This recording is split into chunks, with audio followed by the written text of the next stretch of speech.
watching News 25.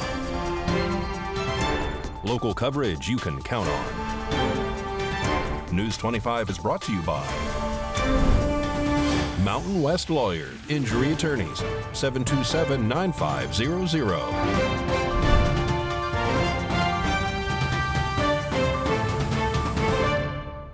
Hello and welcome to this edition of News 25. I'm Unette Gentry. It is Thursday, September 21st, the last day of summer. In our top story, we are telling you about a wanted person who is arrested as of this morning, and News 25 speaks with Sheriff Joe McGill to get those details. Hi, today on September 21st, we were able to locate a subject that we've been attempting to find for the last couple of weeks. The subject was identified as Christopher Storm. About 2 weeks ago, Storm missed a court date and warrants were issued for his arrest. There were about 10 warrants, some of them for what most would consider minor things. Others were felony warrants, prohibited person in possession of a firearm. So we have been looking for him for about 2 weeks.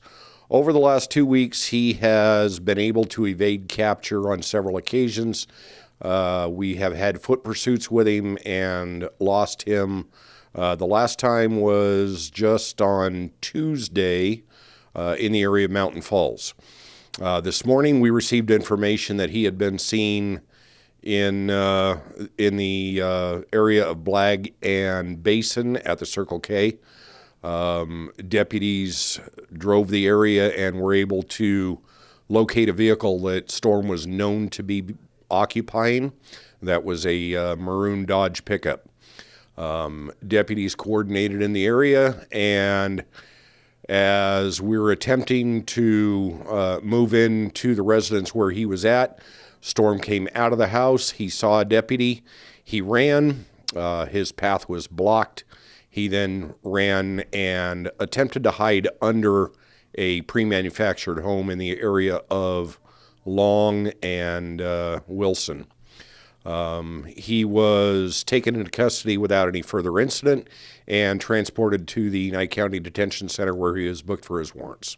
In other area news, the teen suspects accused of running down and killing a retired police officer are now due in Las Vegas Justice Court. Rory Rossell gives us those details. The two suspects accused of initially running down and killing the retired police chief last month appeared in court earlier today. Court records show that Jesus Ayala, age 18, and Hamar Keys, age 16, were scheduled to make their appearances earlier today. The Clark County District Attorney's Office confirmed that they are being prosecuted for the murder of Andreas Probst on August 14th. No records or booking photos were immediately available. Both Ayala and Keys are being charged with counts of open murder, attempted murder, battery with a deadly weapon, and Ayala is facing 15 additional counts, including reckless driving, resulting in death or substantial bodily harm. Las Vegas Metropolitan Police says that Ayala was arrested after leaving the scene of the crash that killed Probst. Police said it initially appeared that Ayala was trying to flee the scene and was involved in a separate crash. Las Vegas Metropolitan Police Department identified Ayala as a juvenile at the time of his arrest in August, but he is now 18 years old. The two are scheduled to return on September 26th. And in other detainee news, a woman is arrested for a laundry list of charges, including harboring an escapee and 4 counts of child abuse. RJ Camacho reports.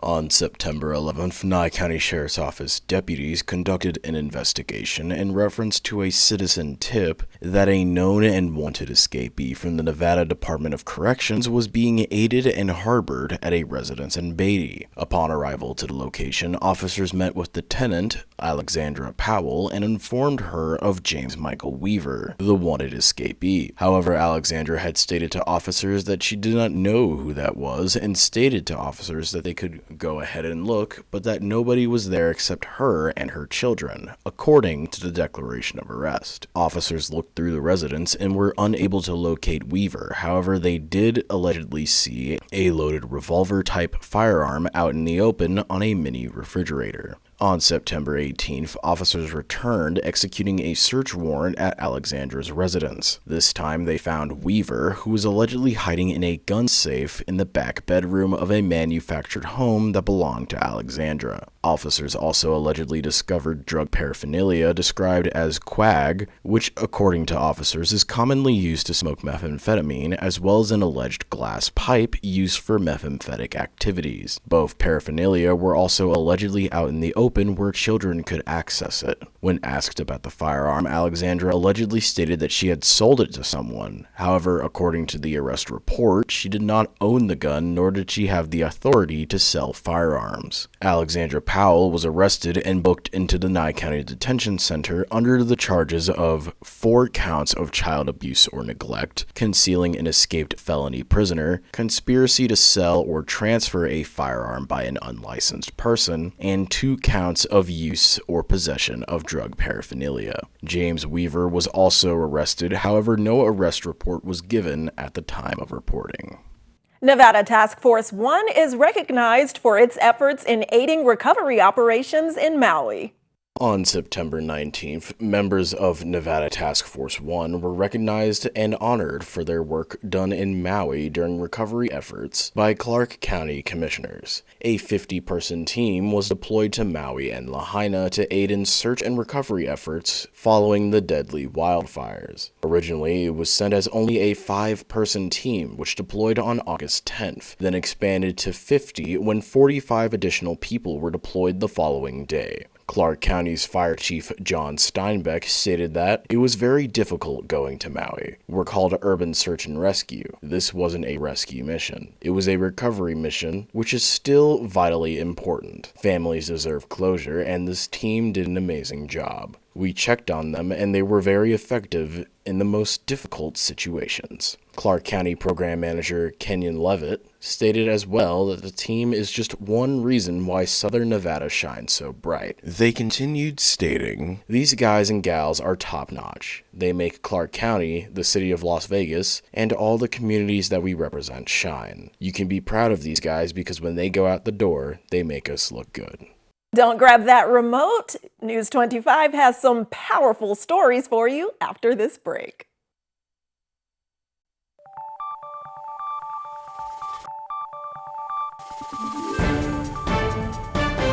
You're watching News 25. Local coverage you can count on. Welcome back to News 25. Now we're speaking with Joe, who's giving us information about our circuit breakers. This segment of News 25 is brought to you by Valley Electric and its family of companies focused on serving our members. We're better together. Today we're going to talk a little bit about circuit breakers. We receive calls every day about power outages and things that are in people's homes. Some of those are just caused by equipment that's in people's homes, appliances or overloads, and so then they have to deal with the circuit breaker. So in the home, there's 2 different types of circuit breakers. There's a regular one, and there's one that's called a ground fault circuit interrupter. Those particular breakers are used in areas that you have a readily accessible path to ground, either through a water pipe or somewhere where you're just standing on the ground. So you're required by electrical code to have ground fault circuit interrupters in these places in your home: kitchens, bathrooms, laundry rooms, garages, and outside.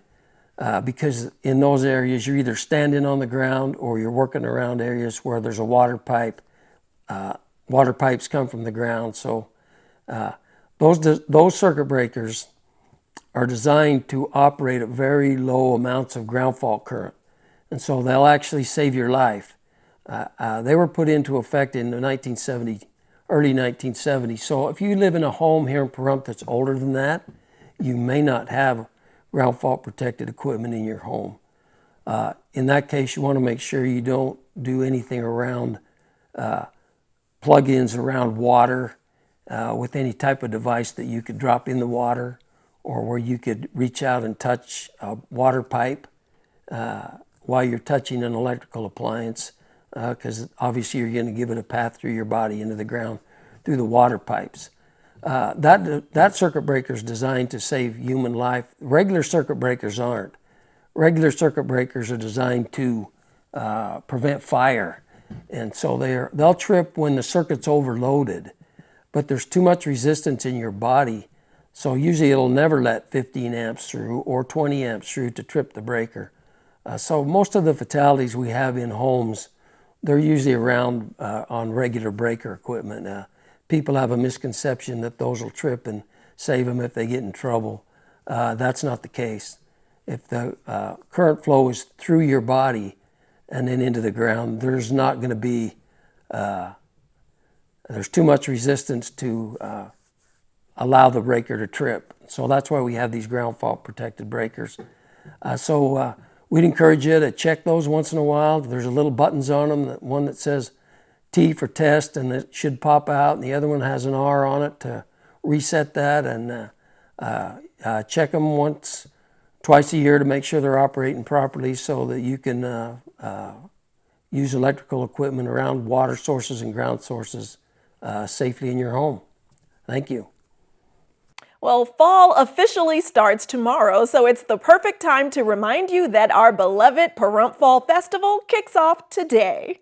The 23rd Annual Fall Festival has kicked off today on September 21st and will be going on until Sunday, September 24th. Great food, amazing music, and rides that all ages can enjoy will be present at the festival. Today, the Fall Fest began at 5 p.m. and will end at 10 p.m. On both Friday, September 22nd and Saturday, September 23rd, the festival will begin at noon and end at midnight. And on the final day, it will end on September 24th. Sunday, and will be held at 10 a.m. to 5 p.m. Other than the rides and foods, there will be a variety of other activities as well to partake in for the community, such as the water balloon toss and potato sack race happening today, the hot dog eating contest and parachute race on Friday, another watermelon eating contest, tug of war, car show awards, a ball race, and a parachute race as well. Even fire dancers will be present and will be all on Saturday, as well as the annual Fall Fest parade, which will start at 9 a.m. On Sunday, the final day, the Pahrump Gunfighters will be present as well. And all days will have various musical performances from different bands and DJ sounds. Arts and crafts will be open in the Bob Root Community Center starting on Friday. It'll be open from 11 a.m. to 6 p.m. on Saturday 11 a.m. to 6 p.m. and on Sunday 10 a.m. to 4 p.m. The carnival will be open all day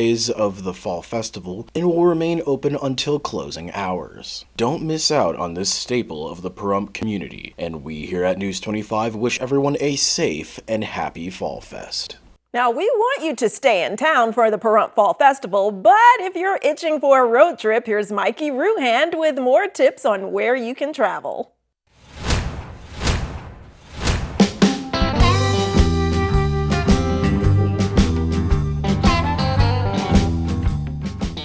Looking to get away this weekend? Just about an hour and 45-minute drive, Lake Las Vegas in Henderson. It's a 320-acre reservoir, and the 3,592-acre developed area around the reservoir is filled with beauty, adventure, and relaxation. It is home to a beautiful golf course called Reflection Bay, many resorts, great restaurants, and water sports. Nearby is Terraza Park, with a basketball court, open turf area, picnic tables, a playground, and trails which overlooks Las Vegas Wash, a 12-mile-long channel which feeds most of the valley's excess water into Lake Mead. To check out this amazing place for yourself, or for more information, visit lakelasvegas.com. We have much more in store for you here on News 25. Stick around, we'll be back.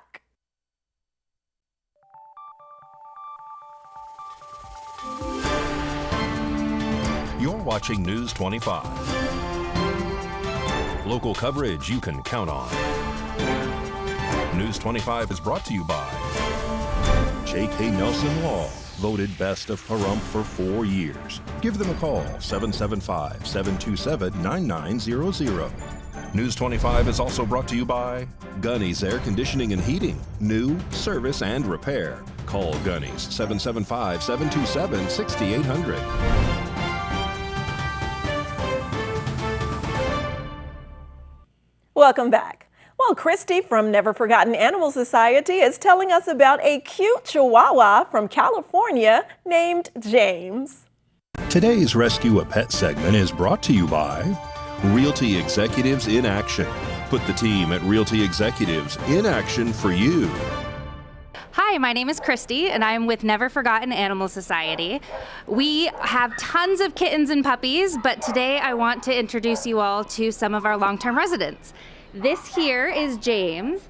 James came to us from California. He was rescued along with 25 other Chihuahuas from a horrible situation. He's been with us over a year. We also have his brother Oliver, and they are just absolutely the sweetest boys. They truly are. They love love, they love pets, they love treats. They'll do anything for a treat. So come down and take a look at both him and Oliver. We are located at 3091 North David. That's the corner of David and Bella Vista. And our phone number is 775-537-8674. In today's health news, while retirement is a time for you to kick back and relax, it's also important for you to engage in activities that keep your mind sharp. When we retire, we often lose a lot of intellectual engagement that we got from our job. And without that, we're not optimizing our brain health for life. Dr. Jessica Caldwell is a neuropsychologist with Cleveland Clinic. She says finding ways to keep your brain active in your golden years may help prevent memory issues down the road. While picking an activity that's enjoyable is key, it must also challenge you. Learning a new skill, reading a book, and doing a puzzle are just some examples of how you can engage your brain. Dr. Caldwell says the goal should be to do an activity like this every day. Finding ways to stay social is also crucial when it comes to long-term brain health. So most of us make friends at work, or at least have acquaintances at work that we enjoy seeing and chatting with. And if you retire and don't have that network outside of work, you might find yourself feeling isolated or lonely. And both isolation and loneliness are not great for our brain. In fact, they're risk factors for dementia. So when you retire, it's important to keep up a social network. Medical experts say exercise and eating a healthy diet are other ways to maintain brain health as you age. News 25 Weather Cam is brought to you by Lerner and Rowe Injury Attorney's Office in Pahrump. In a wreck, need a check? Call 702-877-1500. Let's take a look outside at our last day of summer. Say goodbye to the warm weather and hello to fall. We'll take a look at those temps after the break.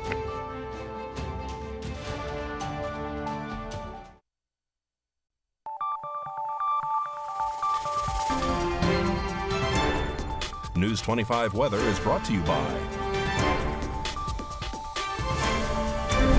Dairy Council of Nevada. Undeniably delicious, undeniably dairy. Enjoy what's real.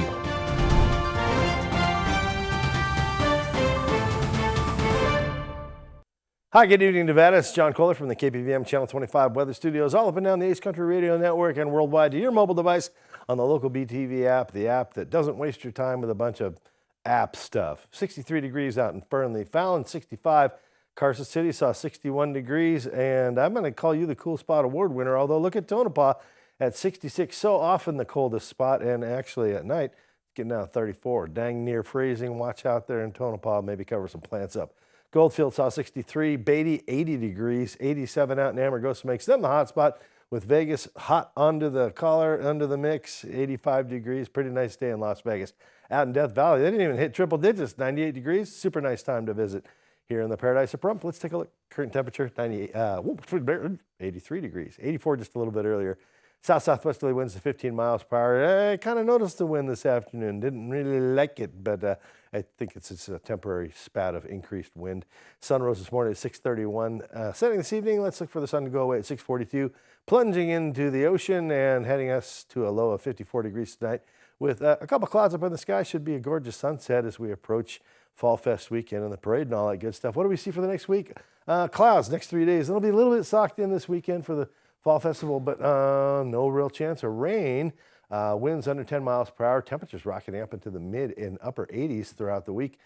88 come Monday, and that pretty much is the theme for the next 3-4 days. Sunshine, clouds, a great way to start your fall and Fall Fest. Looking forward to doing some parade commentary with Missy Kohler on Saturday. I have done this a lot in Alaska, and I'm super excited to do the parade commentary here in Pahrump. Nice to see the town and what everybody's involved in. All right, looking forward to that. Hope you're making some good plans. Back to the desk. Here's Unette. Thanks, John. Love the tie. Love that you're holding on to that patriotism and thoughts of summer and the 4th of July. But it looks like we're going to have a great first weekend of fall in terms of weather. All right, enjoy everything out there and the Pahrump Fall Festival going on all weekend. That does it for this edition of News 25. I'm Unette Gentry, and from all of us here at KPVM and Ace Country Radio, we'll see you at Fall Festival and on the air next newscast. Good night.